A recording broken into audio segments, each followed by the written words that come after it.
Allora, il primo obiettivo è compiuto. Quando ho invitato Roberto Saviano ho detto devi venire a Cagliari perché non sei mai stato in Sardegna, almeno pubblicamente, e poi perché dobbiamo battere il record di presenze dell'anno scorso, quando in questo splendido porto un grande scrittore, Amos Oz, ha raccontato la sua letteratura, la sua scrittura e il suo paese travagliato.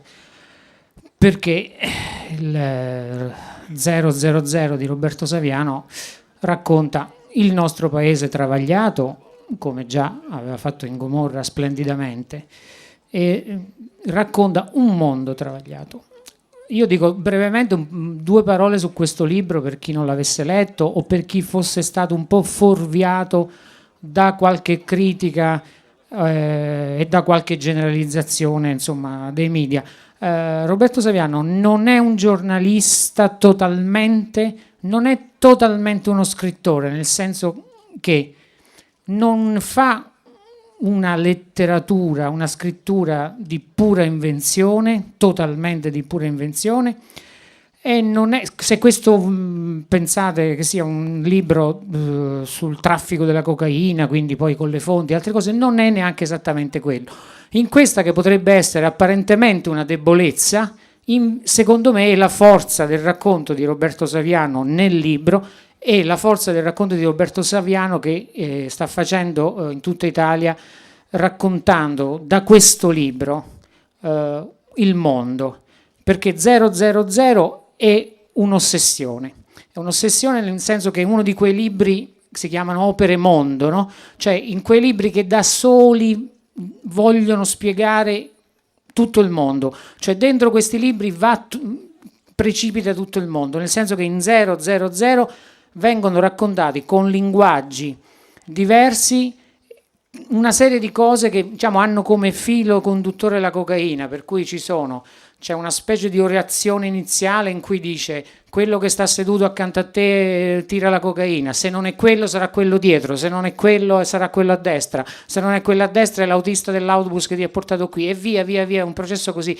ossessivo perché dobbiamo entrare in un procedimento di racconto che non riusciamo mai a fermare perché la cocaina ha invaso il mondo e attraverso la cocaina si può raccontare questo mondo che è fatto di comunicazione, ipercomunicazione, di velocità, sono tutte caratteristiche legate alla cocaina, ai suoi effetti, e però è anche un libro che partendo da una cosa, poi dell'ossessione delle merci, Roberto ci parlerà perché dall'ossessione delle merci partiva anche Gomorra, è anche un libro che attraverso questa polverina costruisce una specie di geografia nuova, cioè il mondo è come impazzito, avvolto dentro il racconto di quali sono i traffici della cocaina, cioè c'è la piantina in Colombia o in Venezuela o in Perù o in altri posti e da questa piantina al dentista che la sniffa che forse non ha neanche, anzi sicuramente in molti casi non conosce neanche 4-5 passaggi di quest'uso, quasi come se fosse un gin tonic o poco più, c'è un mondo immenso, cioè c'è la comunicazione, c'è la navigazione, una serie di sotterfugi che sconfinano diciamo, nella creatività quella più eccessiva. C'è una questione di traffico, cioè ci sono lotte, interi stati posseduti da narcotrafficanti, intere regioni grandi quando il nord Italia sono comandate da bande paramilitari che alcune sono violentissime e sono solamente dei criminali, altre che si propongono come narrazione, cioè bande che dicono siamo qui per redistribuire a tutti i nostri contadini della nostra zona, quindi noi non siamo dei narcotrafficanti ma siamo dei benefattori, abbiamo delle regole, cioè c'è tutto un mondo, cioè c'è una specie di arretratezza culturale e insieme c'è quella velocità e quella postmodernità di cui la cocaina è senz'altro uno dei simboli più forti. Allora, una delle prime cose che vorrei chiedere è intanto quant'è che hai visto in questo racconto di questa polverina che qui vedete nella copertina del libro che emerge da questo nero così, no? Che è come il nostro cervello, il nostro pensiero, forse anche oniricamente. Quant'è che hai visto nel racconto della cocaina un modo, cioè quanto ti sei ossessionato con questa polverina?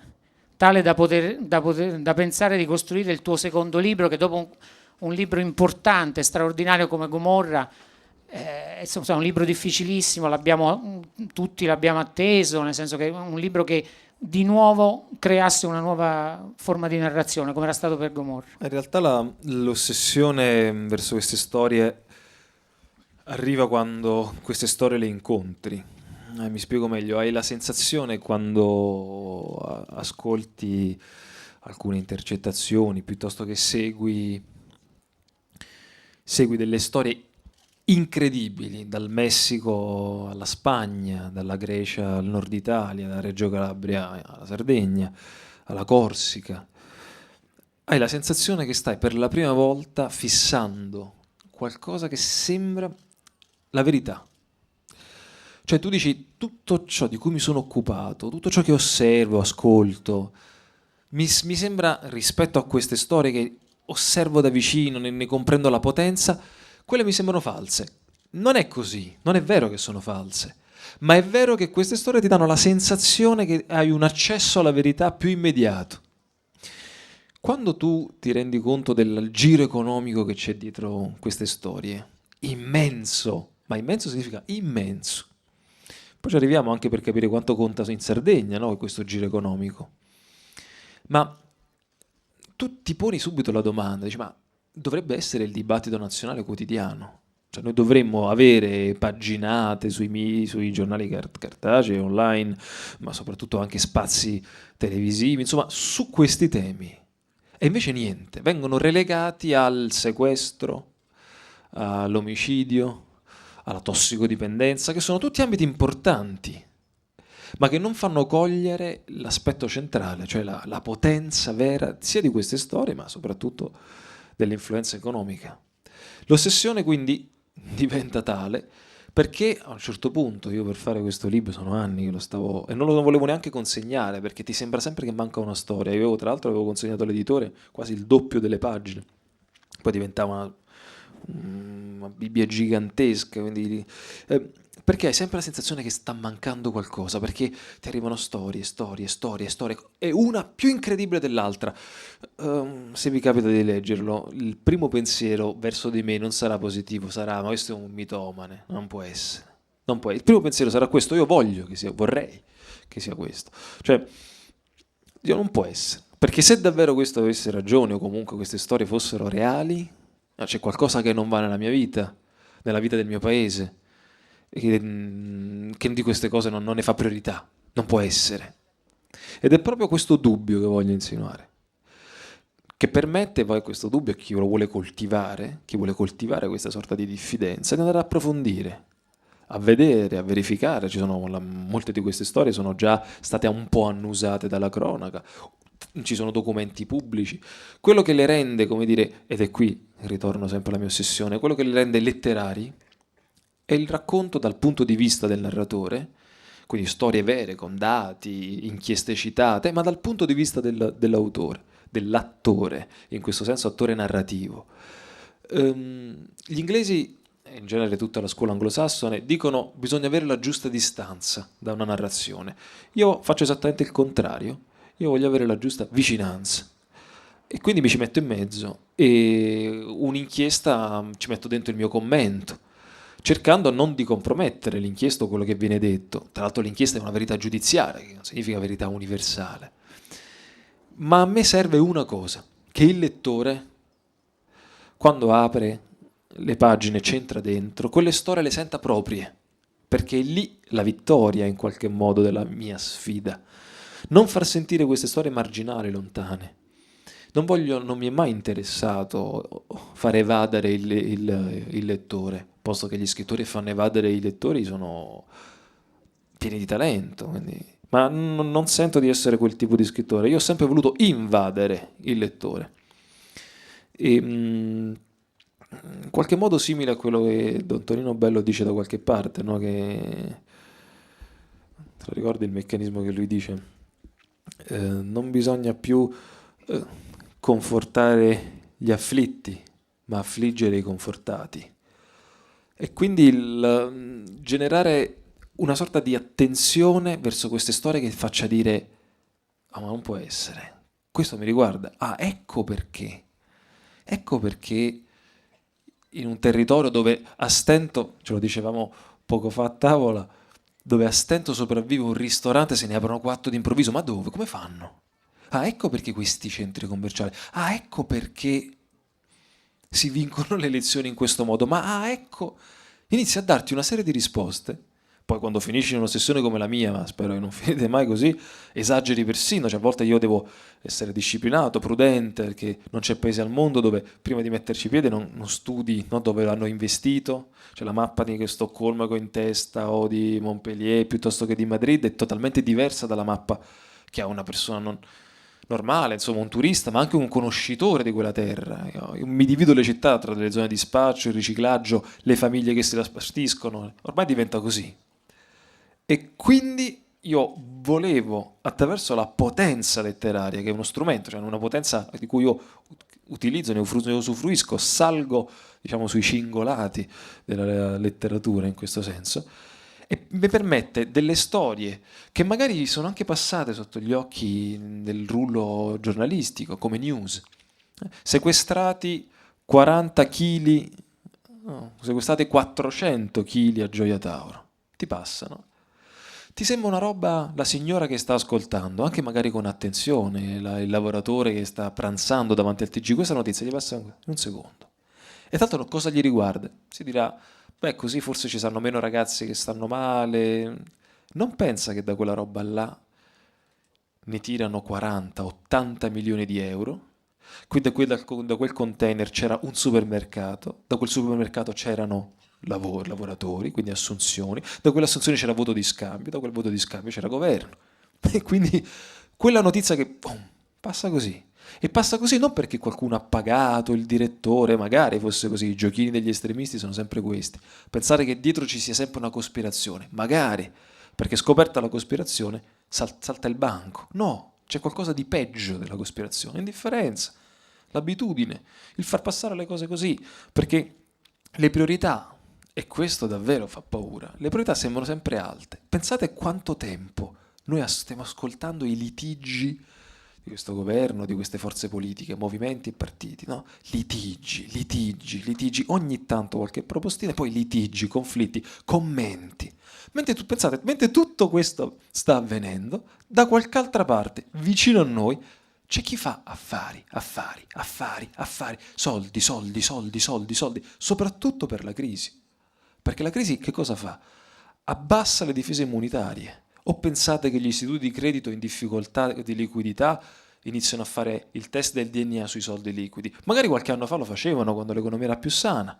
Adesso chi è che rifiuta denaro liquido? Ma in nessuna parte d'Europa, non è un fatto nostro. E poi, non solo, cos'altro fa la crisi? Alle aziende, permette a loro di entrare nelle aziende, le aziende saltano, serve liquidità, servono nuovi partner e entrano molto più facilmente di ieri.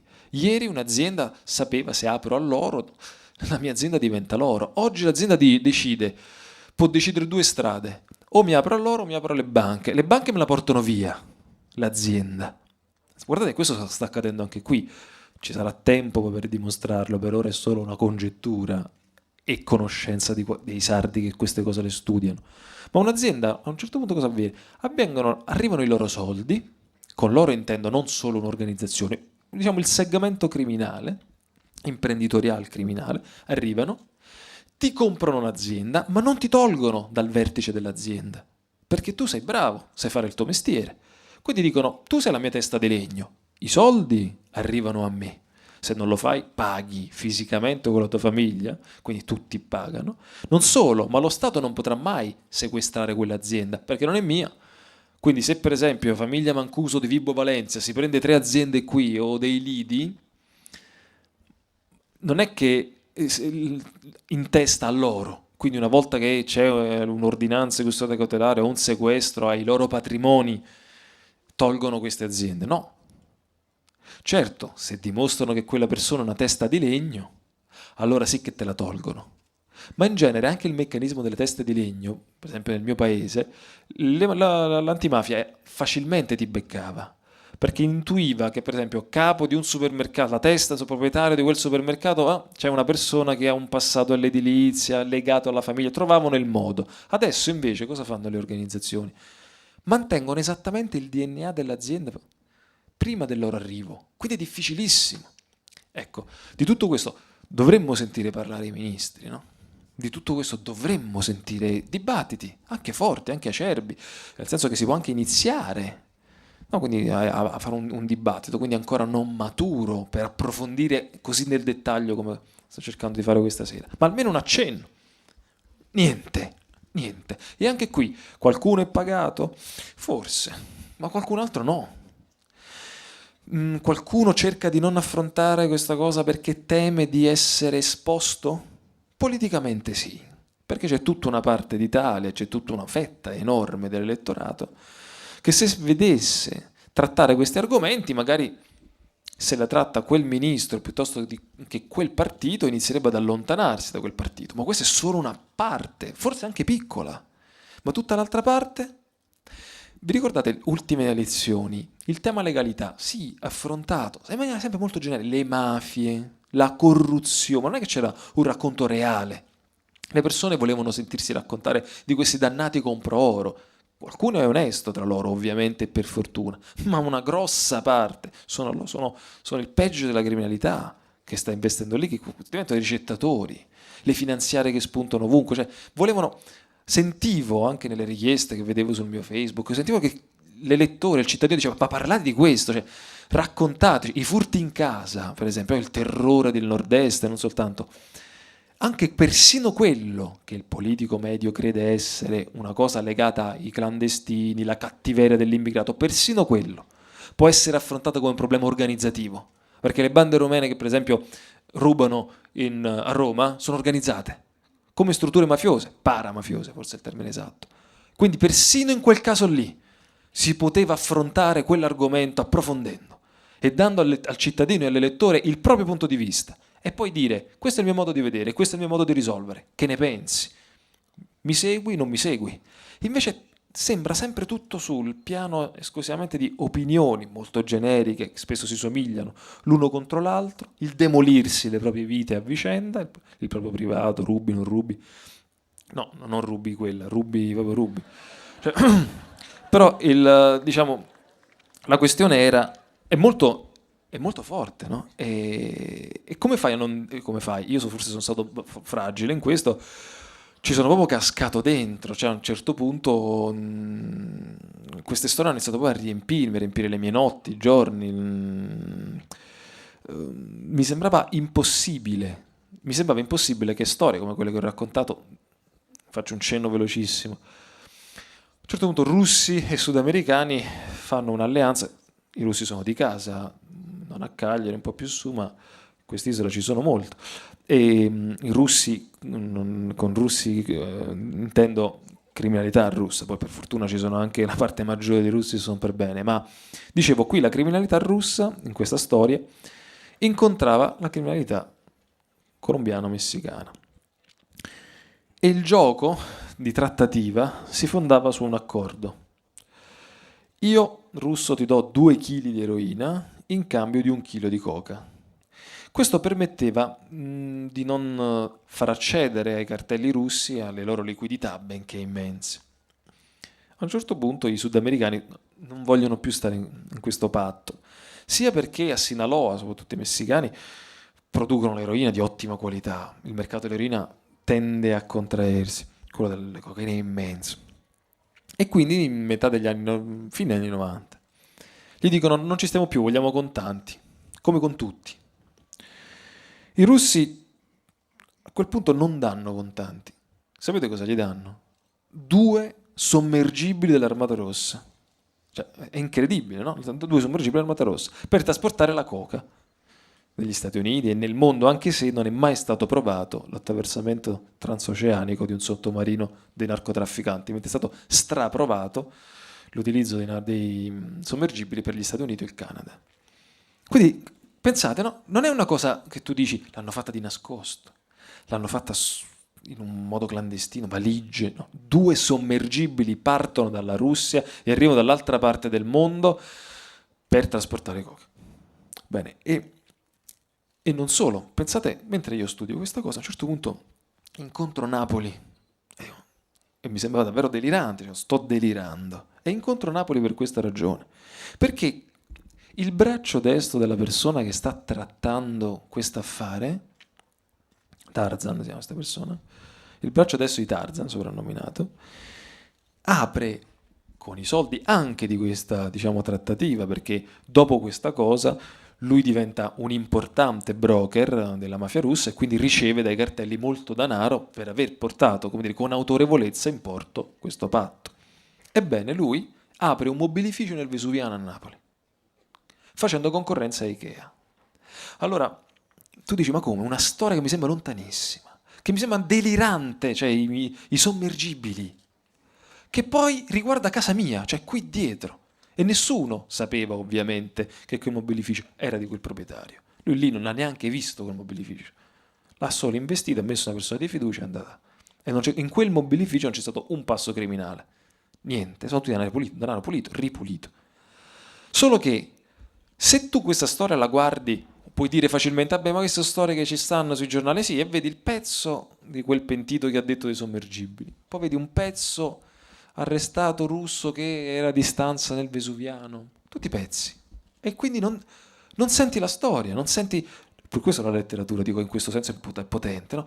E non senti neanche che ti riguarda, pensi che è una roba di infami, di chiavici, di gente, insomma, no, pensi che è tutta roba che non c'entra, sì, interessante, forse un po' fascinosa per qualche mente incuriosita dal colore noir di queste storie, ma pensi che sia lontana, che tu ne puoi fare a meno per capire la tua vita, di accedere a queste storie.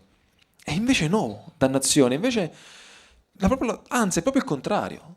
Tu non capisci del tuo stato di precarietà, del tuo stato d'ansia, se decidi di fare l'imprenditore, piccolo, medio, grande, se non conosci queste storie, non comprendi perché quando dai il massimo ti fregano sempre. E chi è che ti frega?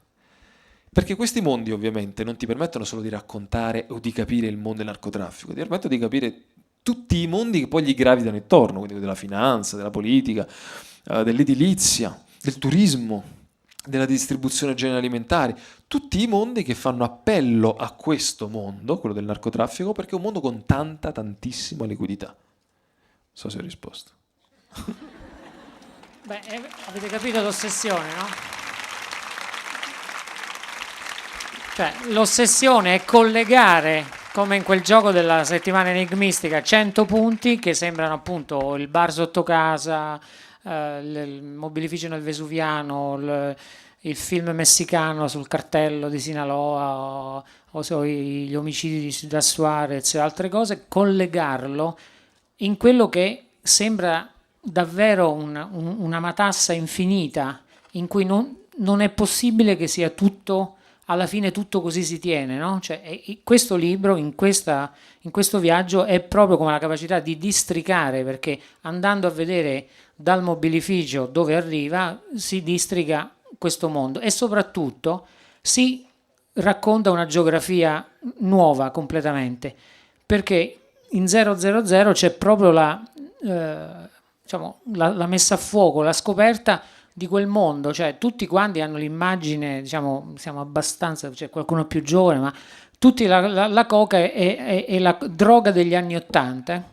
Se leggete i romanzi degli anni Ottanta che andavano per la maggiore, Le Mille Alice di New York, Ballo di famiglia, insomma, quelli che erano minimalisti, era la coca dei yuppies, cioè di quelli che conquistavano la borsa, era un po' una droga appunto pulita, odiavano gli eroinomani che erano roba degli anni 70, per cui era questa cosa efficiente, no? Era tutta perfetta, però era una droga per, appunto, per le classi ricche, per i nuovi, per quelli che guadagnavano in borsa. Io quello che vorrei che tu mettessi insieme in un racconto come questo che abbiamo fatto prima è quando è che questa rivoluzione avviene, perché è una rivoluzione proprio, è una specie di quarta rivoluzione industriale, nel senso che c'erano le droghe e servivano, allora c'erano prima le anfetamine, c'era la marijuana, ed erano tutte droghe culturali, cioè ogni droga di queste aveva una tara o una forma di appartenenza culturale. Venivano usate perché una rappresentava la negazione di un certo mondo, il controllo, un'altra era la fuga diciamo, dall'ordine, e tutte così. Poi arriva questa droga che sembra appunto la cipria, e tutto il mondo cambia, ma non solo cambia il mondo, diciamo, i consumatori che diventano, cioè ci sono paesi adesso, come racconta Roberto nel libro, in cui non c'è niente, ma c'è la cocaina. Cioè, era una cosa quasi impensabile per le altre droghe. Ci sono paesi che hanno completamente cambiato il proprio sistema industriale sotto l'influsso della cocaina. C'è una geografia che è cambiata in maniera pazzesca, cioè quello che vorrei che tu raccontassi adesso è in che periodo tra gli anni 80 e 90 la cocaina è diventata la centralità nell'economia illegale, e la cocaina negli ultimi anni in Italia ha fatto sì che la mafia, che era solitamente diciamo, la mafia siciliana, era la mafia dell'eroina, cioè pensava che cioè, l'eroina era per sempre, perché l'eroinomane è uno che tutta la vita si fa, raramente, cioè quelli che ne escono insomma, sono tanti, ma percentualmente insomma, sono molti di più quelli che continuano a usare l'eroina. E non ha capito questa rivoluzione come una mafia apparentemente raccontata come ancora più tribale, arcaica, come l''ndrangheta calabrese. Ha capito che la cocaina era la nuova, quindi questo cambiamento di paradigma ha significato anche un cambiamento di potere nelle organizzazioni Esatto. mafiose italiane. È proprio così. Succede questo. La coca, come descrivevi, era percepita come la droga, non solo percepita, era la droga dei ricchi, dei ricchissimi. Costava moltissimo, era una droga associata molto al sesso, con l'eroina è difficile, insomma, è impossibile avere un rapporto sessuale, con la coca invece si porta dietro, tra l'altro falsamente, perché la coca porta all'impotenza, quindi. Però si porta dietro l'immagine insomma, delle grandi performance sessuali attraverso di essa, ma soprattutto per le organizzazioni sembrava un mercato di nicchia. Cosa Nostra diventa potente, potentissima. L'immagine, per esempio, che dava Tommaso Buscetta, con l'eroina abbiamo fatto talmente tanti soldi che non c'era lo spazio, no, le stanze, i garage, eh, per metterli. No, lui diceva, noi non avevamo talmente tanta liquidità che non sapevamo come cosa pesare, le dovevamo pesare, no? Come nel film Blow, per esempio, si vede chiaramente. Cosa Nostra investe sull'eroina anche per un'altra ragione, perché le rotte permettevano un vantaggio su questo prodotto proprio dell'organizzazione siciliana. Afghanistan, che produce il 98% di eroina al mondo. E quando vi parlano i talebani, visto che è morto anche un nostro soldato, a molte poche persone viene in mente che i talebani sono narcotrafficanti. O credete che cosa siano? Soldati di Allah davvero? Sì, certo, questa è l'immagine, ma sono narcotrafficanti. E fanno oppio, eroina. E anche di questo non se ne parlano. Cioè, tu vedi in Afghanistan e vedi la distruzione, una delle terre più belle del pianeta, come racconta Marco Polo, che ci aveva passato di là, definendo, no, le persone che incontrava tra le più belle, i loro occhi, le pupille, le sopracciglia. Lui descriveva questa bellezza estrema. Bene, in quel posto non c'è niente, niente, non ci sono pozzi di petrolio, non ci sono miniere, non c'è niente. Ma dove dannazione prendono i soldi? Davvero solo i conti correnti mandati dai sauditi, lo Yemen, il Qatar? L'oppio, l'eroina. Ecco dove c'è la base economica per portare avanti quella guerra. E guardate come un'altra volta una storia che ti passa così. Muore un soldato del tuo paese. Ti racconta la storia del bambino, non il bambino, parte un'inchiesta e tu non sapevi che però tutta quella storia lì è generata dalla droga. Dalla droga. E non c'è il dibattito su questo, la riflessione su questo, no. Perché? Perché ovviamente i talebani parlano di questioni ideologiche, l'Islam, prima facevi riferimento alla Colombia, in Colombia ci sono narcotrafficanti, le AUC, i paramilitari, si giustificavano dicendo noi siamo anticomunisti, le FARC, i rivoluzionari colombiani, fanno narcotraffico, dicono noi facciamo narcotraffico per la rivoluzione comunista, c'è sempre qualcuno che cerca di mettere un ombrello alla propria attività. soprattutto quando si tratta di guerre civili, che le mafie non vogliono nessun ombrello politico. E quindi che succede? Afghanistan, dicevo, Turchia, Sicilia, Stati Uniti. Sicilia, Spagna, Sicilia, Europa. Quindi era il centro. Loro vogliono puntare sull'eroina, anche perché passa da loro. Si raffinava lì, e non solo. Non credono alla coca, e lì diventa, come dire, la vera crisi di Cosa Nostra, cioè la vera crisi di Cosa Nostra. Non credono alla coca rispetto a Camorra e 'Ndrangheta, perché l'eroinomane è una sorta di investimento sicuro. Per 20 anni si fa, per 20 anni quindi mi porta soldi. Poi fa fare la sua fidanzata, poi il suo cugino, e sono soldi, soldi, soldi. Il cocanomane si fa una volta a settimana, 2 volte a settimana, insomma, è più difficile. Non comprendendo che invece l'abbassamento di prezzo della coca avrebbe portato a un allargamento immenso del mercato e la droga non è percepita come droga, la coca è percepita come un aperitivo, non te la butti in vena, è una cosa con cui puoi lavorare. Con l'eroina, intendiamoci, se leggete Barrow per esempio, oppure Mille Manuali, l'eroina è la droga delle droghe. La sensazione dell'eroina? L'orgasmo. L'orgasmo, la stessa sensazione dell'orgasmo, pensatela moltiplicata per 15 minuti, 15-18 minuti, quella è l'eroina. Con quella sensazione non puoi guidare, non puoi neanche camminare bene, a barcolli, non puoi scrivere, non puoi operare, non puoi stare a una pressa, non puoi stare su un'impalcatura, non puoi stare con una donna, non puoi stare con un uomo. Se ci stai male. Questa è l'eroina. La coca è esattamente il contrario. La coca ti permette di fare tutto in maniera performativa. Entrambe ti massacrano il corpo, ma anche con poco utilizzo. Ci sono migliaia di dati che mostrano anche con poche volte tu accedi alla sostanza, ti può creare dei problemi seri al CNC, al sistema nervoso centrale, e non solo al cuore soprattutto. Io cerco anche di descrivere nel libro chimicamente quello che accade, no? È come l'immagine, per esempio, che mi è venuta spesso è come una lampadina, no? Una lampadina che tu accendi, spegni, accendi, poi gli dai energia, gli dai energia, gli dai energia, diventa sempre più illuminata, poi si brucia. Ecco, i neuroni vengono talmente sovraccaricati che l'attività che ti genera neuronale, la cocaina, è un'attività che in genere quel neurone fa in anni e tu la risolvi utilizzando la coca in poche ore. Però ti permette di essere al massimo. Ecco perché è la droga del nostro tempo.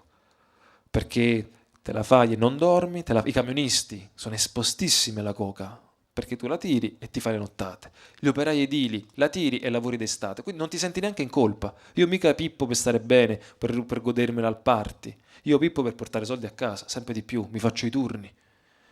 I taglialegna, pensate già in canadesi, problema di coca gigantesco, settori che non immagineresti proprio, è un additivo. E in più, anche simbolicamente, questa almeno è la mia lettura, sembra davvero essere la droga del nostro tempo, perché è una droga che ti fa comunicare, con l'eroina non comunichi, sei fermo, la palpebra ti cala ed è un godimento interno.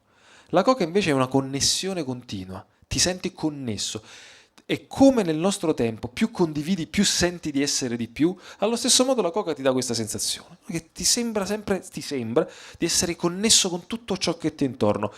È la droga, per esempio, che usano spesso le prostitute anche perché tutti ti sembrano belli, cioè, ma non perché vengono trasformati, perché poi vengono percepiti in maniera diversa. Questo cosa porta? Porta direttamente ai nostri anni, cioè quando la coca diventa l'investimento principale delle organizzazioni. Le organizzazioni 'ndranghetiste fanno questo tipo di meccanismo, sintetizzo in maniera anche un po' veloce, ma per capirci. Sequestrano. I soldi dei sequestri vanno in coca. I soldi della coca vanno in pale meccaniche, in imprese edili. Le imprese edili vanno a costruire i condomini del nord Italia, le autostrade. Il giro è questo. Sequestri, coca, coca, aziende, aziende, appalti, appalti, politica. Questo è il giro. I sequestri quindi diventano l'accumulazione originaria per accedere a questo mercato immenso. E quindi, diciamo, la trasformazione delle mafie avviene anche come trasformazione delle droghe. In più la coca, a differenza dell'eroina, è una droga che raramente ti porta al CERT, o raramente ti porta, no? Devi tirarne proprio tanta per essere immediatamente percepito. So, un occhio esperto lo capisce subito, ma diciamo è una droga che tu puoi gestire o hai la sensazione che puoi gestire prima del danno finale. A differenza dell'eroina che dopo un po' finivi subito in astinenza e finivi subito nel giro. Le organizzazioni questa cosa la capiscono e ci strainvestono. E soprattutto c'è anche una trasformazione perché la coca, il centro della Colombia, adesso il centro del mondo del narcotraffico è il Messico. Se non leggi, non capisci il Messico, non capisci il tuo mondo. Per capire il mondo si studia la Cina, per capire il mondo si studia l'India, per capire il mondo si deve studiare il Messico.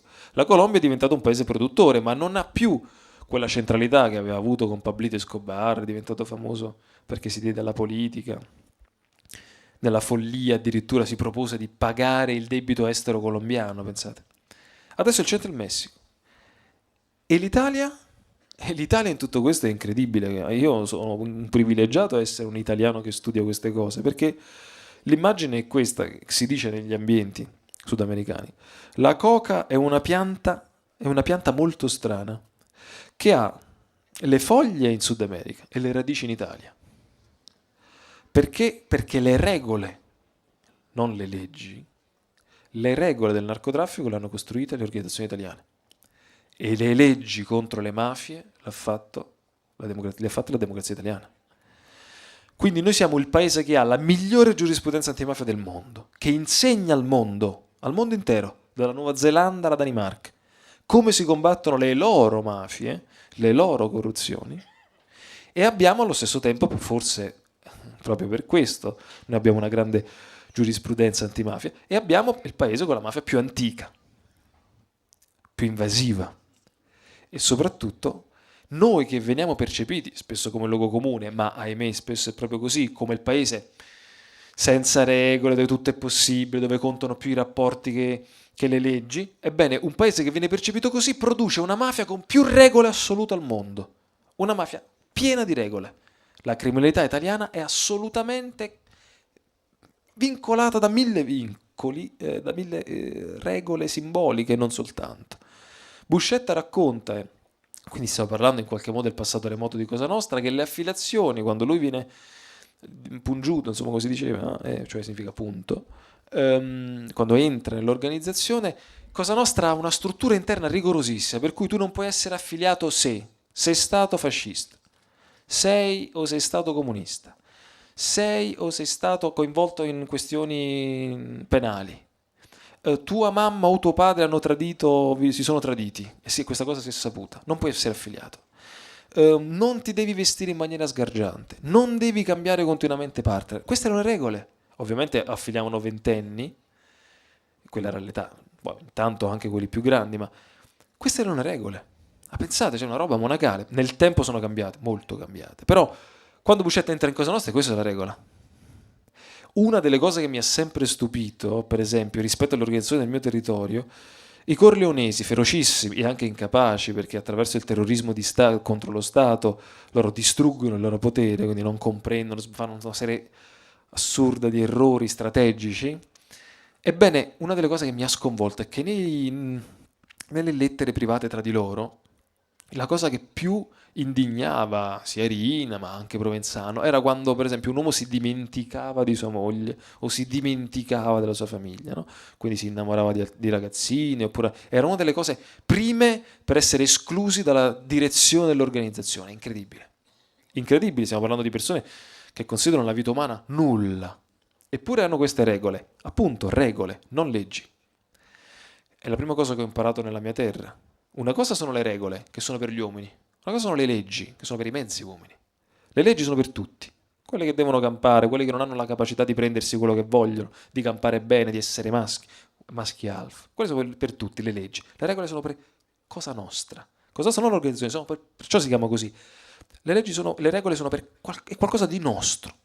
E quindi le organizzazioni calabresi, le organizzazioni campane, le organizzazioni siciliane, in parte pugliesi, hanno strutturato intorno alla regola la loro forza.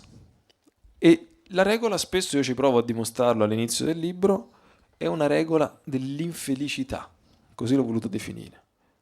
Provo a spiegarlo velocemente. Io nel primo capitolo cerco di raccontare come un boss che si trova in America, l'informazione mi viene data da un poliziotto americano, educhi i suoi affiliati, che sono un po' di affiliati latini, ci sono un po' di albanesi, tutte queste nuove borghesie, così le definisco, ferocissime. E come li educa? Li educa dicendo, innanzitutto, se tu vuoi pensare di cambiare il mondo, no? Giustizia, libertà, donne e uomini uguali, spazio per tutti, vabbè, insomma, se tu credi a queste fassarie, insomma, o sei un miliardario che può giocare a fare questo, per avere un po' di consenso della gente, così, o sei un fallito, che siccome non riesce a prendersi quello che vuole, sta lì a sindacalizzare, a utilizzare il diritto, quindi ti divide subito, questo boss ti divide subito il mondo in questo modo. Dopodiché ti dice, tu vuoi qualcosa? Vuoi essere qualcuno? Entra nelle regole. Le regole che ti permettono di prendere quello che vuoi, cioè se vuoi qualcosa te l'hai pigliata, la devi prendere. Ucciderai? Ucciderai. Non ucciderai, corromperai. Se qualcuno ti punta il dito, devi essere cosciente che quello che ti sta puntando il dito non è meglio di te, perché ti sta puntando il dito magari per guadagnare, magari per essere qualcuno, magari per avere qualche ragazza in più. Non è meglio di te, ha meno palle di te, perché non ha saputo prendere la pistola, non sa prendersi gli ergastoli. E se arriva un altro e ti punta il dito dicendo ma quello è un imprenditore legale, ma che imprenditore legale? Dice sempre questo. Che imprenditore legale? Non esiste l'imprenditore legale, c'è sempre una magagna, c'è sempre qualcosa che non va, ipocriti tutti. Quindi pensate già a questo ragionamento come rafforza l'affiliato, magari c'è un 25enne avanti. Pensate, no? E poi dice attenzione, non fidatevi mai di nessuno. Chi vi tradirà? Chi vi vuole bene. Vostra moglie, i vostri figli, i vostri amici, perché le persone lontane, gli amici lontani, quelli non vi possono tradire, perché voi avete già distanza, non sapevano niente di voi. Chi sa di voi vi tradirà. E aggiunge anche in questo caso la sua etica dell'infelicità. Dice, vostra moglie dice che l'ho trascurata, non avete pagato abbastanza. I vostri figli dicono che siete assenti, non sganciate abbastanza. I soldi, la misura sono i soldi. E poi aggiunge, ma se solo per i soldi vi muovete, i soldi non li fate. Perché la regola è proprio questa. La regola significa imparare da chi è stato prima, imparare da chi è lì. La regola è qualcosa di empirico e allo stesso tempo di atavico. Cioè, empiricamente, cioè quindi secondo i fatti, comportarsi in quel modo ha sempre funzionato. Ma se secondo te non funziona più, hai la possibilità di cambiarlo, di cambiare regola, purché tu sia così potente da cambiare regola. Faccio un esempio. La regola cosa vuole? La regola cosa vuole? Arriva l'imprenditore, deve costruire un palazzo, qual è la regola? Ti rivolge all'organizzazione del territorio. Quanto vuole? Il 20%? Gli dà il 20%. In cambio del 20%, quell'organizzazione cosa ti dà? La possibilità che arrivano i permessi subito, perché va dal vigile urbano, va dal sindaco, va dall'assessore, sa che linguaggio usare, non per forza la corruzione, sa che linguaggio usare per farti avere i permessi subito. Questa è la regola. Mettiamo che l'organizzazione di quel territorio vuole cambiare la regola. Dice non più il 25%, il 50% dei lavori, quindi non le tangenti, li devo avere io. Allora si presentano le organizzazioni e dicono ma questa non era la regola, io la cambio. Questo sapete cosa significa? Guerra. Ci si ammazza, se vincono loro la regola è cambiata. Se vincono gli altri la regola rimane immutata. Questa cosa accadde veramente, questo è un esempio per me fatto in astratto, ma accadde su una cosa ancora più terribile. Paolo Di Lauro durante una faida in un paesino del napoletano contro i Ruocco, questo Ruocco poi, che è detto Capaceccio, se testa di cecio, quando scoppiò questa faida, lui a un certo punto si pente e lo Stato italiano deve portare via 40 persone immediatamente dal paese perché erano tutte collegate a lui e oltre 100 parenti portati nel nord Italia per un periodo, perché potevano tutti essere obiettivi. Pensate, no? Quando c'è questa faida, Di Lauro, adesso non ve la sto a spiegare, è una faida incredibile, cioè, ma quale Tarantino, non c'è sceneggiatura al mondo che potrebbe raccontare quello che hanno combinato. Andavano nei comuni, nella sede del comune, quando finivano i parenti, no? Quindi hanno ucciso cugini, è scappato lo zio, non ci sta più il nonno, non sapevano più i parenti, andavano a vedere le parentele sul comune. E le due persone venivano ammazzate, non lo sapevano neanche di essere cugino di terzo grado. Pensate, no? Che cosa arrivavano a fare. Ebbene, in questa faida Paolo Di Lauro decide di ammazzare la mamma di Ruocco e le sparano in faccia, fuori dal suo negozio. Era una signora anziana, era una cosa che non si poteva fare. E tutte le organizzazioni mafiose, siciliane, calabresi, napoletane, casertane, baresi, gli mandano un messaggio, dire ma che stai combinando? Questa cosa non si fa parte delle regole del nostro agire. Regole che non significa che sono persone per bene, regole significa che agire in questo modo ci ha permesso di avere consenso con la gente, ci ha permesso di avere potere. La regola non è mai metafisica, è fisica, serve a qualcosa. E lui infatti risponde, a me è servito a vincere questa faida, ho sbagliato, eliminatemi.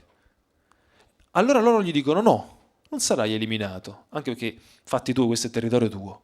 Semplicemente ti può essere fatta la stessa cosa e noi non interverremo. Cioè se ti toccano anche a te i genitori, noi non potremmo andare da alcuno a dire che questa cosa è sbagliata. E così si risolve. E lì capisci, questa è la regola. Queste sono le regole. E questo boss mafioso parla di questo. Gli uomini delle regole e gli uomini della legge. Gli uomini che credono che si possa arrivare. Pensate quanto... Io ci ho pensato, quando l'ho ascoltato, che io l'ho ascoltato un file audio, fu una cosa terribile che poi ho riportato nel libro. Quando l'ho ascoltato ho pensato, dannazione, io ho sempre pensato a quanta mafia ci fosse fuori di me e invece non ho mai pensato a quanta mafia ci fosse in me. Perché questi ragionamenti io li ho fatti alcune volte. La diffidenza totale, il fatto che non valga mai la pena, tanto ti vincono sempre i più furbi, tanto vince sempre l'alleato, la sensazione che tu chiunque abbia qualsiasi posto o sia emerso è sempre uno chiave, che è sempre uno sporco, è sempre un compromesso. Loro dicono questo. E infatti il mio campanello di allarme quando si parla in maniera generica, perché loro lo dicono continuamente. Provate, leggete qualsiasi inchiesta di valore, dove i magistrati sono riusciti a dimostrare anche il loro DNA culturale. Dicono sistematicamente sono tutti uguali, tanto facciamo tutti schifo, tanto tutti quanti hanno qualcosa da nascondere, mettendo sullo stesso piano errori, noi siamo esseri umani, sbagliamo, e crimini, mettendo sullo stesso piano fragilità, debolezze, siamo esseri umani, e corruzioni. E loro vogliono questo, che tu sia lì a dire tutto una chiavaga, fa tutto schifo. E oggi loro sono arrivati all'obiettivo. Perché le persone, io lo sento, no? Giro molto il paese in questa fase, spesso odiano più i politici che loro. Loro sono ormai entrati in ombra, anche perché portano denaro, portano lavoro.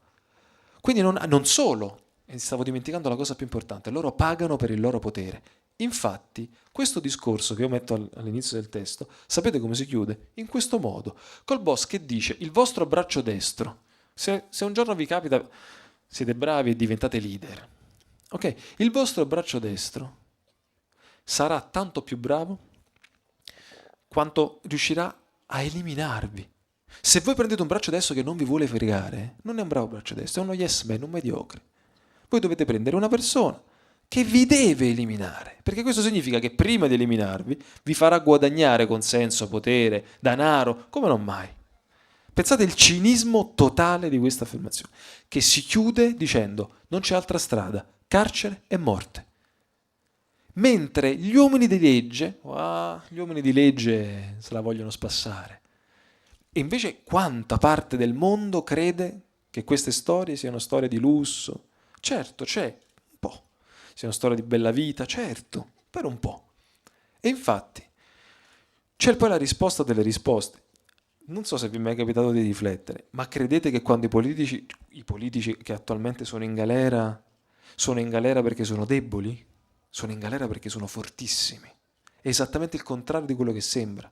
Un politico che accetta di andare in galera è un politico potente, che sa che il suo elettorato lo ammira e soprattutto lui se l'è comprato. Quindi per il fatto che sta in galera lo ammira ancora di più, perché prende la responsabilità del suo potere.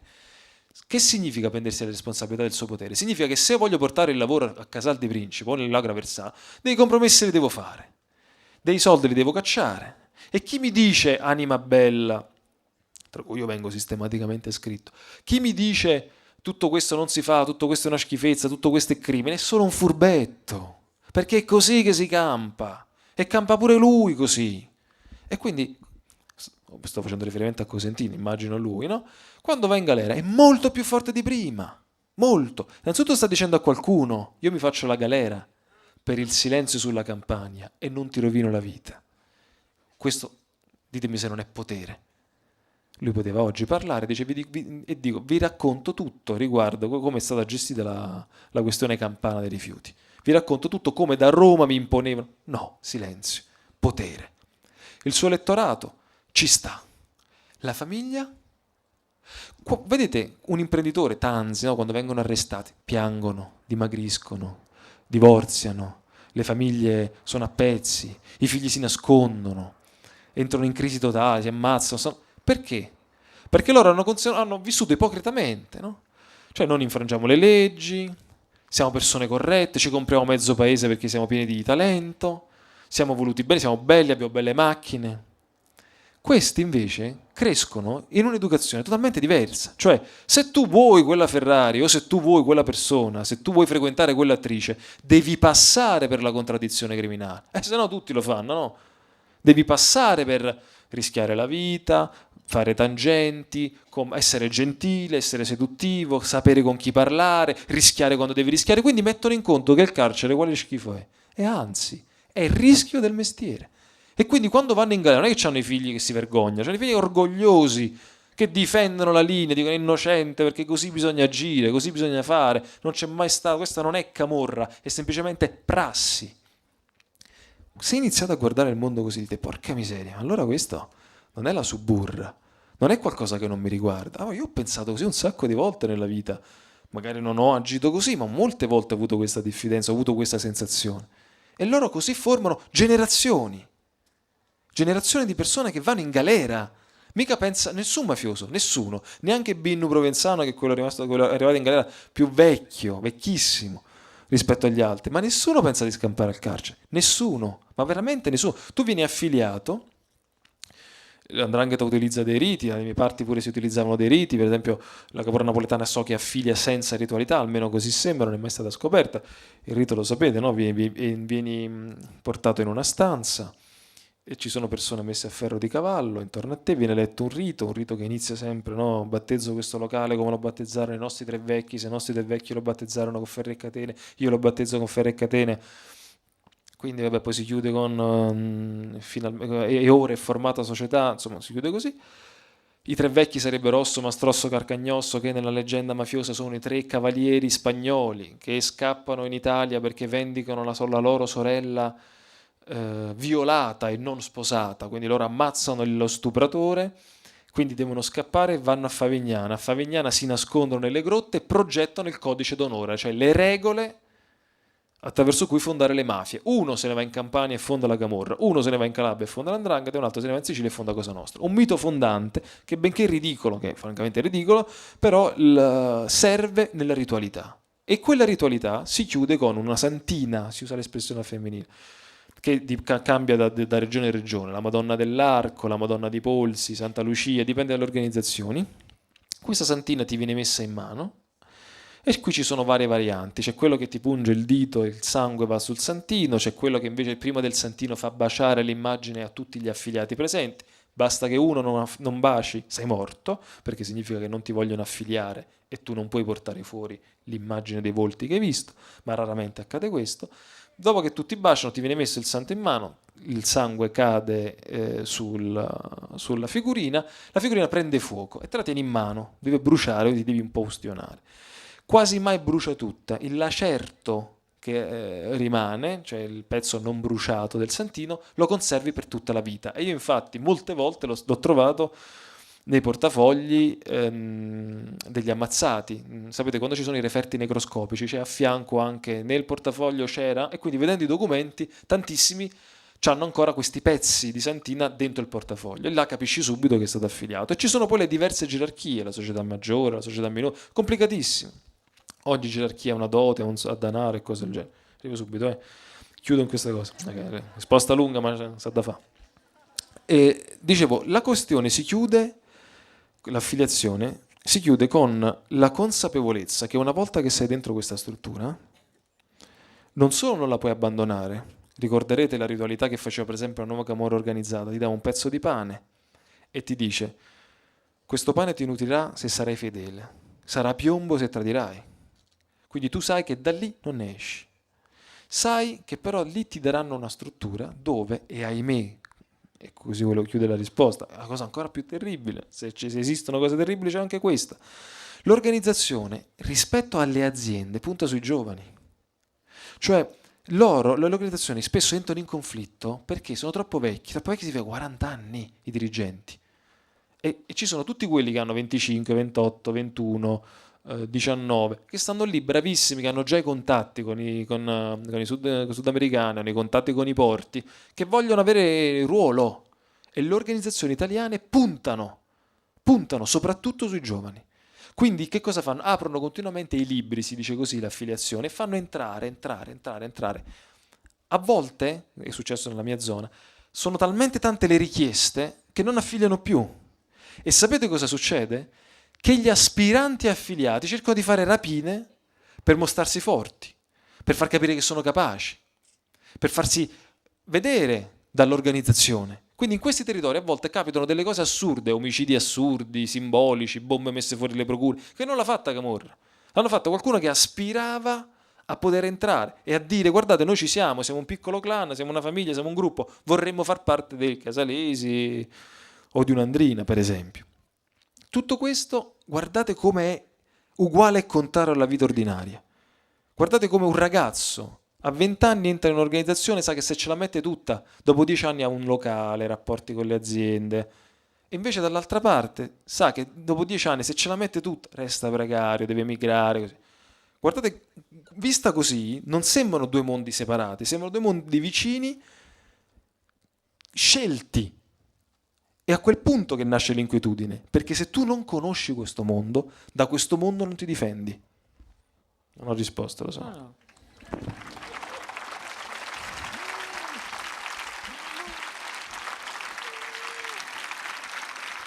Ti volevo interrompere esattamente qui perché avete ascoltato questa descrizione, no? Cioè i santini, l'affiliazione, il rito. Sembra un po' l'immagine quando tante volte tu hai detto tu sì, ma la mafia è roba da sud, con i loro riti, con le loro cose, no? Sembra com'è possibile che poi questa situazione qua, cioè queste che sembrano bande di strada, no? All'inizio almeno, prima di entrare nell'organizzazione, poi produce dei nomi, cioè, faccio due nomi e vorrei che Roberto, anzi sono tre perché una è una coppia, raccontasse, perché questo libro funziona anche così, cioè funziona, qui abbiamo parlato di categorie, cioè Roberto ha nominato dei nomi, però questo libro è pieno proprio di personaggi, di persone, perché la storia dell'ossessione della ricchezza, dell'ossessione di diventare forti, potenti, che veicolando la cocaina, vendendo la cocaina, produce delle storie. Cioè, avete presente questa storia qui, no? Appunto, le Madonne di polsi, i santi e le altre cose. E io direi a Roberto di spiegare, per esempio, come da questa situazione si arriva alla storia di Martin Woods della Wachovia Bank, che è una banca d'affari americana, e a Pannunzi e Locatelli, detti anche Bebè e Mario, cioè che sono due, diciamo, che non hanno mai sparato, cioè che sono due colletti ma non bianchi, sono oltre il livello. E a Martin Woods, che è uno di quelli che lavora, cioè, nel gotha delle banche internazionali, per dire che poi tutto questo diventa titoli dalla borsa, diventa Chase Manhattan Bank, Royal Bank of Scotland, diventa titoli di Stato, cioè diventa un'economia sideralmente lontana da questo. Eppure i passaggi sono stati due o tre, cioè il passaggio dalla Madonna di Polsi e dal calabrese che va a fare il broker in Sud America. Poi quasi dopo non sanno neanche loro, cioè questi che hanno fatto i viaggi, che hanno contrattato le tonnellate di droga. Due passaggi dopo, questi miliardi, perché sono numeri pazzeschi, me ne ero segnato qualcuno, insomma sono numeri enormi, fatturati che equivalgono, cioè, a più delle 7 sorelle del petrolio, cioè cose pazzesche. Queste diventano nel sistema finanziario quello che sembra la cosa più lontana da questa situazione. Quindi racconti la storia di questi due estremi. Sì, vale la pena diciamo, salutarci con questa storia, con queste storie, anche queste incredibili, almeno per me quasi inimmaginabili. Succede questo. I due broker, Locatelli è di Bergamo e Pannunzi è di Roma. Loro fanno i broker. Broker significa non affiliati, infatti non sono affiliati a nessuna organizzazione. Broker significa raccolgono i soldi delle mafie, ma non solo, per andare a comprare grandi quantitativi in Sud America e importarle poi in Europa. Broker significa che prendi 20 milioni dai Mazzarella, 10 milioni dai Santa Paola, 5 milioni dai Mancuso, 4 milioni dai Di Lauro, 6 milioni dai Casalesi. Prendi questi, quindi arrivi lì con 200 milioni di dollari, di euro, prima era dollari, adesso tutte le transazioni vengono fatte in euro per un semplice motivo: l'euro ha la moneta da 500, quindi è più facile la carta moneta, quindi è più facile trasportarla. No? Con poche cartamoneta hai cifre importanti. Il dollaro non è una moneta equivalente, carta moneta. Quindi cosa succede? Tu vai là con 200 milioni, puoi ottenere degli sconti giganteschi. La forza dei broker è avere i sistemisti. I sistemisti sono coloro che prendono la coca e te la mettono sulle navi, e non solo sulle navi. Il sistemista è colui che costruisce il sistema per il trasporto. A quel punto succede questo. Le organizzazioni produttrici, messicani, colombiani, ti danno due tipi di contratti. Il primo: tu mi dai metà dei soldi dell'intero carico subito e l'altra metà quando il mio carico ti arriva. Ma mi devi dare una persona impegno. E chi sia questa persona lo decido io, perché tu magari mi dai un affiliato di cui ti vuoi liberare, me lo dai, io lo sgozzo, te faccio un favore. Invece io te lo dico io, voglio tua figlia. Mi dai tua figlia e tanto vive in lusso, alberghi meravigliosi, col fidanzato, chi vuoi. Lo decido io chi mi devi dare impegno. Quando tu paghi, ritorna a spesa nostra. Poi c'è un altro elemento, invece. Io ti do tutto il carico subito, tu mi dai tutti i soldi subito, ma se il carico lo porti tu a destinazione, quindi il contatto nel porto è tuo, hai una percentuale di sconto sino al 40% sulla merce. Se invece te la devo portare a casa io, quindi i contatti per portarteli nel tuo porto, devo essere io ad averli, paghi di più, sino a un 25% in più. Poi c'è il livello assicurativo, cioè se io ti sto spedendo il carico di coca e viene beccato, il carico lo pago o non lo pago?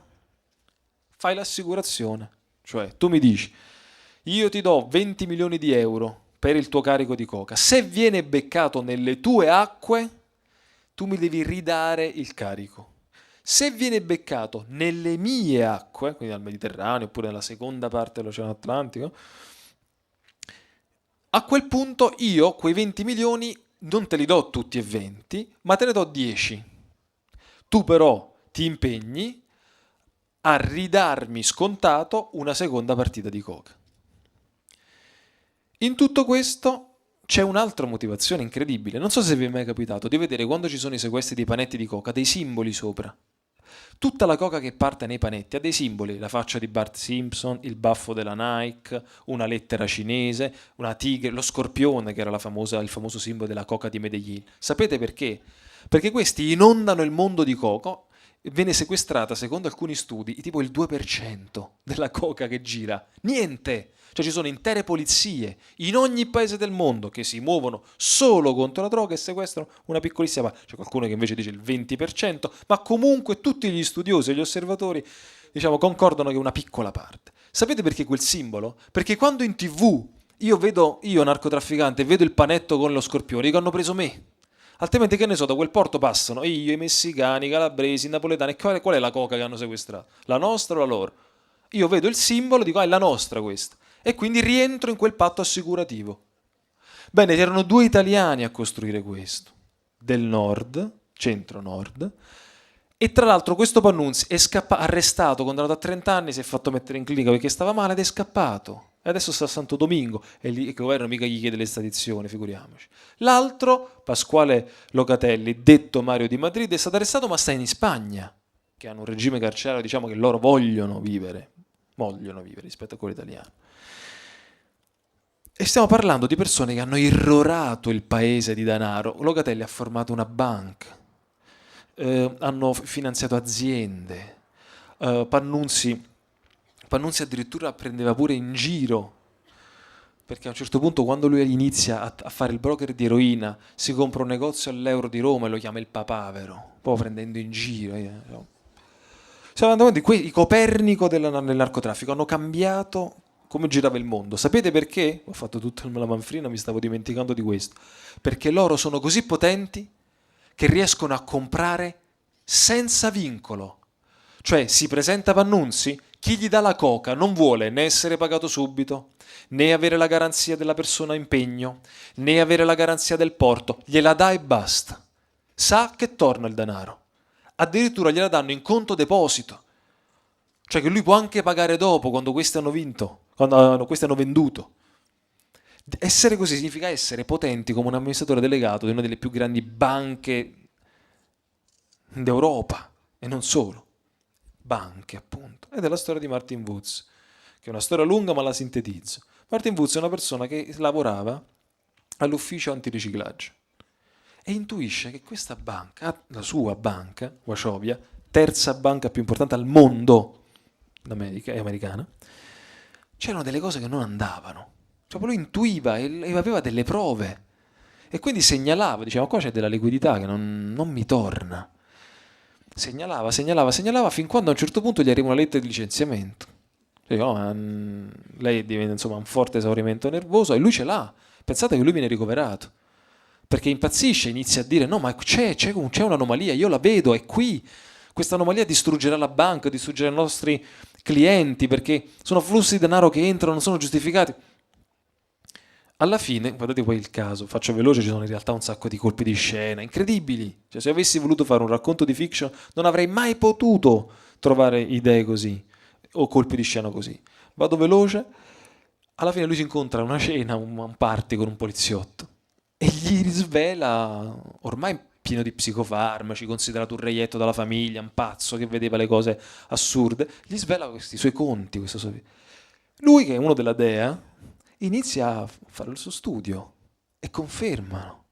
A quel punto il Patriot Act, che Obama ha messo non più solo sul terrorismo, ma anche sulle mafie, terrorizzato che la crisi, come sta facendo, facesse entrare negli Stati Uniti tonnellate di miliardi di dollari, che cosa fa? Va dalla Wachovia e dice, noi abbiamo forti sospetti che riciclate.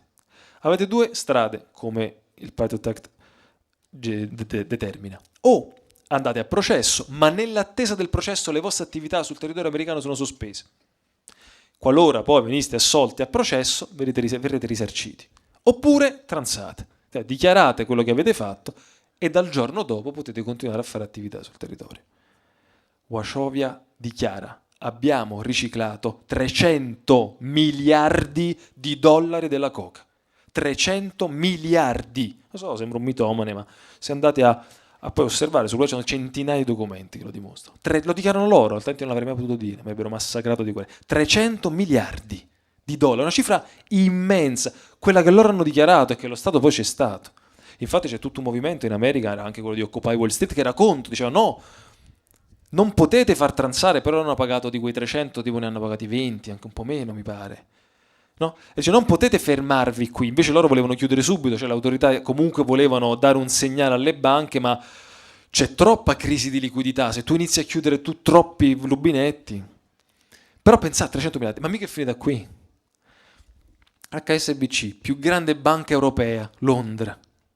Altra cosa, anomalia, a quel punto anche lì arriva il Patriot Act e dice, allora blocchiamo le vostre attività, no, mostriamo le carte.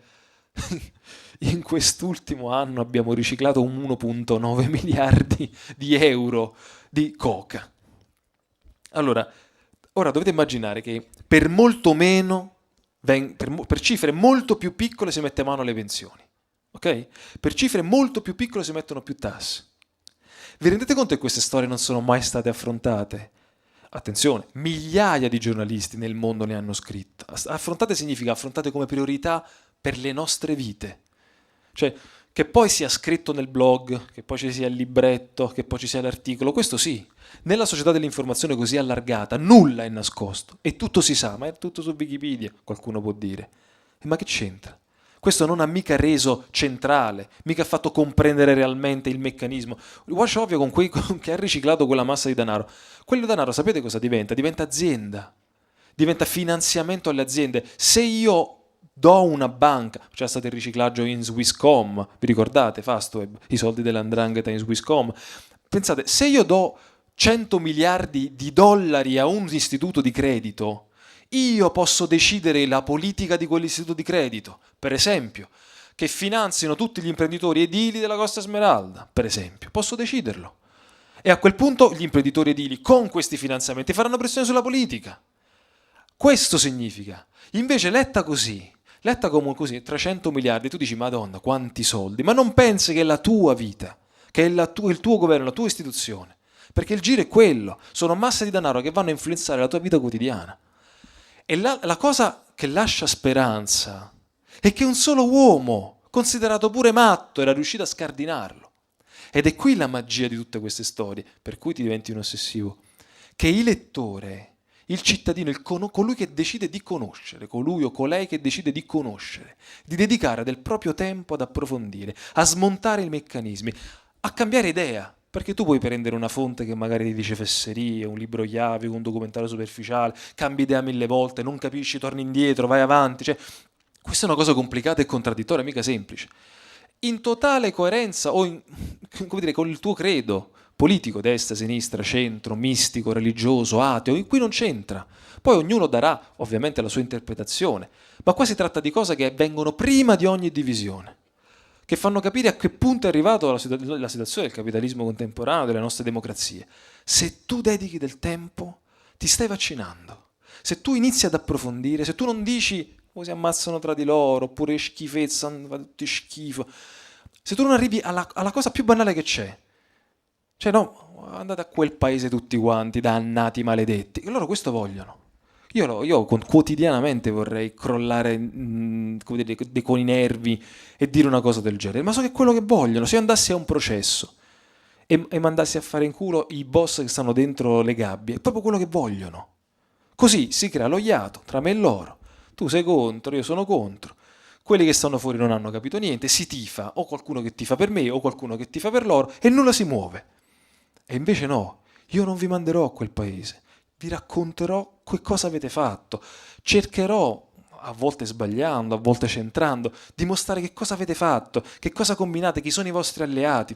E lo farò cercando anche di rispettare, anzi dovendo rispettare le regole del diritto, le regole del rispetto, l'autorevolezza, la diversità di idee. Tutto questo loro non vogliono che ci sia. Loro vogliono che ognuno di noi parteggi, tifi, io tifo per quello o tifo per quell'altro, ma che nessuno dialoghi, perché a quel punto possono essere loro a fare la differenza. La cosa più preziosa che c'è è parlare a chi la pensa diversamente e non considerare chi la pensa diversamente un chiavico perché la pensa diversamente. Loro invece vogliono che ci sia l'immediata associazione. La destra che dice sinistra ipocrita, fate i vostri affari, e la sinistra dice destra, mafiosi. Loro sono terrorizzati che qualcuno dall'altra parte, ad esempio a sinistra, nel mondo democratico in cui io mi riconosco, loro sono terrorizzati da chi da quella parte dice attenzione, tra di voi non siete tutti una chiavica, attenzione, guardate che andando verso quella direzione le cose cambiano, sono terrorizzati. Allora io ogni volta che comprendo che approfondire, dedicare tempo, io non so, come dire, non ho mai voluto fare politica, farmi eleggere oppure candidare, perché non mi sento in grado di fare una cosa del genere. Io so raccontare, credo di saperlo fare, o con quantomeno è quello che voglio fare. E quindi mi sono reso conto che studiare mi ha sempre difeso. Capire queste cose mi ha come fatto un vaccino. Mi ha permesso di comprendere o di intuire, quando non sono stato capace di comprendere, certe dinamiche. Mi ha difeso. Mi ha fatto sentire uomo in questo senso. Possiamo concludere con il verso che dice di Dimitrova. Ho cercato di